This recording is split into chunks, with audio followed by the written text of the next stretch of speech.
খেয়াল করো যে 10.7 area calculation of definite integral. Definite ইন্টিগ্রালের মাধ্যমে এরিয়া ক্যালকুলেট করা যায় বা কোনো কিছুর ক্ষেত্রফল বা ভলিউমও ক্যালকুলেট করা যায়, সেটা তোমাদের লেভেলে নাই, পরের লেভেলে আছে।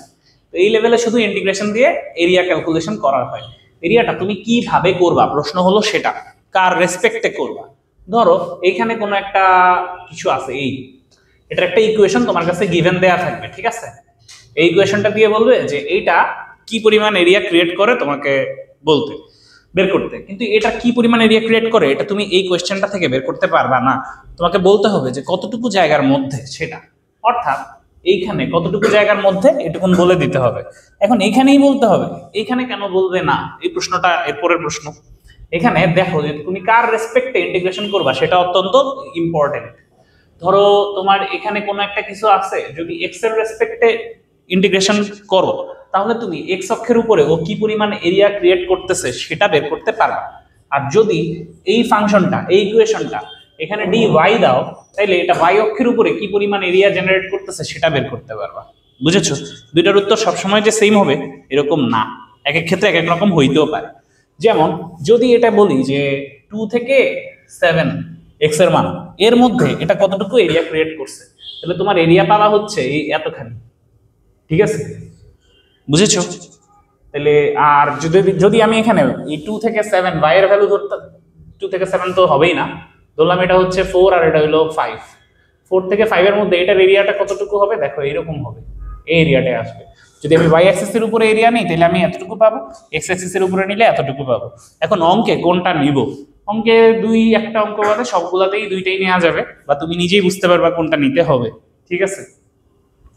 আর এখানে লিমিট দেয়া থাকবে যে এই সলভ করে বের করে দেখতে হবে যে কতটুকু জায়গার মধ্যে এরিয়া ক্যালকুলেট করতে হবে, সেটা এখানে লিমিট হিসেবে বসাতে হয়। তোর এখানে 2 আর 7 বসালা, তারপর ইন্টিগ্রেট করে উত্তর বসায় দিবা, এটাই আর কি অঙ্ক। সহজ না? এই চ্যাপ্টার থেকে একদম 100% শিওর সবার থাকবেই 4 থেকে 8 নাম্বার কলেজের পরীক্ষায়, এইচএসসিতে 4 নাম্বার কনফার্ম থাকবেই, ভর্তি পরীক্ষায় 10 নাম্বার থাকবেই, 100% শিওর।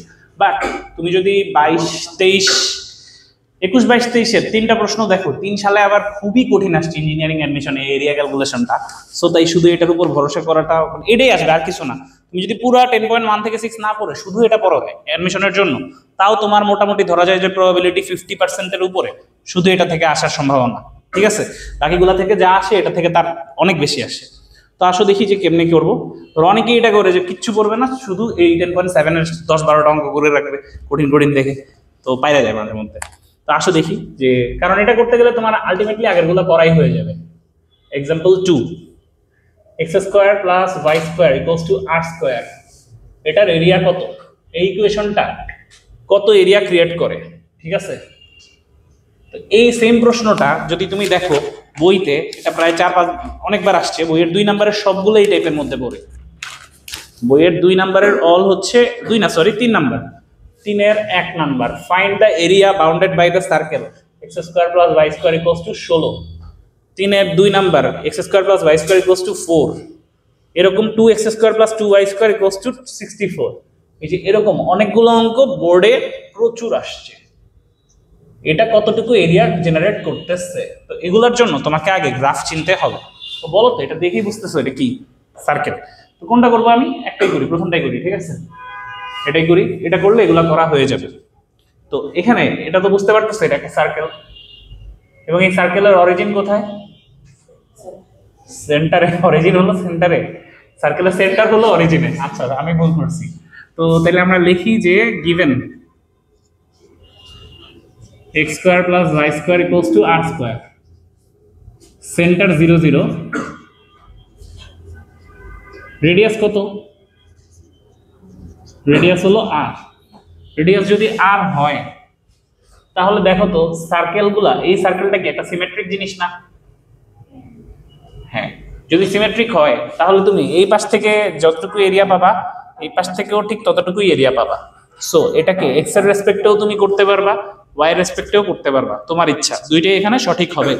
তো এখন তুমি তার আগে একটু দেখে নিতে হবে যে কতটুকু জায়গার মধ্যে তুমি এরিয়া বের করবা, সেটা আগে বের করি। যে এখান থেকে এই পর্যন্ত তুমি নিচ্ছ, তাই তো? এই পয়েন্টের কোঅর্ডিনেট কত হবে? r0।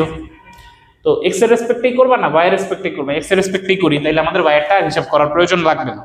যদি কেউ ওয়াই এর রেসপেক্টে করতো তাহলে এই পয়েন্টের কোঅর্ডিনেট কত সেটা বের করা লাগতো। এখন বলো এইখানে এই জিনিসটা টোটালি সিমেট্রিক, এই একটা বের করলেই তোমার এই চারটা বের করা হয়ে যাবে। তাহলে এই একটার ফার্স্ট কোয়াড্রেন্টের হিসাব করে ওটাকে 4 দিয়ে গুণ করে দিলেই এরিয়া বের হয়ে আসবে। বুঝেছো? সো তাহলে আমরা এখানে এরিয়া বলতে পারি যে area 4 integration of y dx limit 0 থেকে 4। এখন y কত? প্রশ্ন হলো এটা।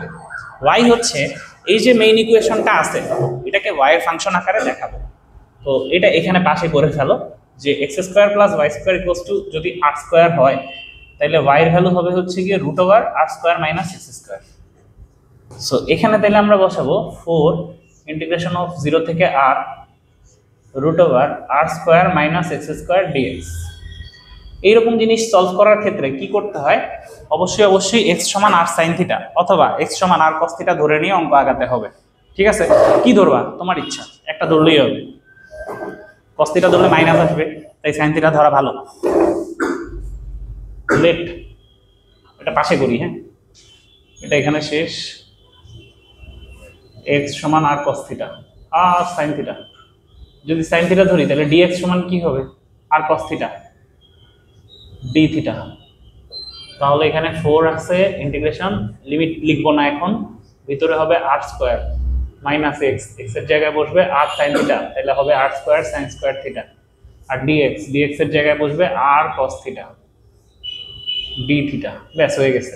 বাট একটা সমস্যা, এখানে লিমিটটা খেয়াল করো, 0 থেকে r ছিল, এটা কার লিমিট?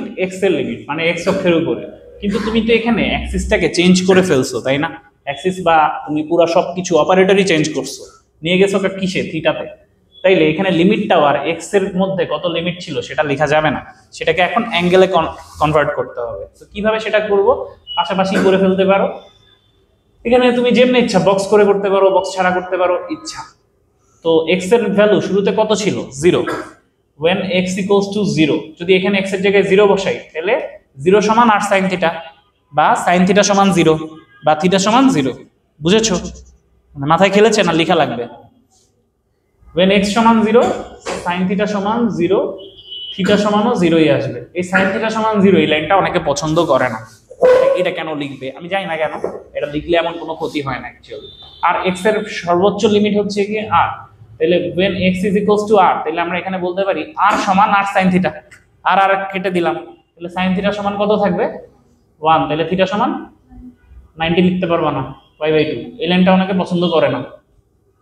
ঠিক আছে, থিটা সমান π/2। তাহলে আমাদের লিমিট এখন কত হয়ে গেল? 0 এর জায়গায় 0, আর এর জায়গায় π/2। বুঝেছো? সব অঙ্ক একই রকম। এটা ডাইরেক্ট সূত্র আছে, কিন্তু ওটা আমি বলি না মুখস্থ করতে, অনেক বড় একটা সূত্র আছে এটা ডাইরেক্ট। 0 থেকে π/2, এখানে r স্কয়ার কমন নিয়ে আসলে রুটের ভিতর থেকে বাইরে বের করে ফেলছি একবারে। এখানে আছে 1 minus sin square theta into r cos theta d theta. নিচে দেখা যাচ্ছে? এই লাইন দেখা যাচ্ছে? জায়গা শেষ। আচ্ছা, ওইটার পরে এখানে তাহলে এখানে 4 ইন্টিগ্রেশন অফ 0 থেকে π/2 আর মিলে হয়ে গেল r square √1 minus sin square theta মানে cos square theta. cos square থিটার উপরে রুট, তাহলে আসবে শুধু cos থিটা। আর এছাড়াও আরেকটা cos থিটা রয়ে গেছে।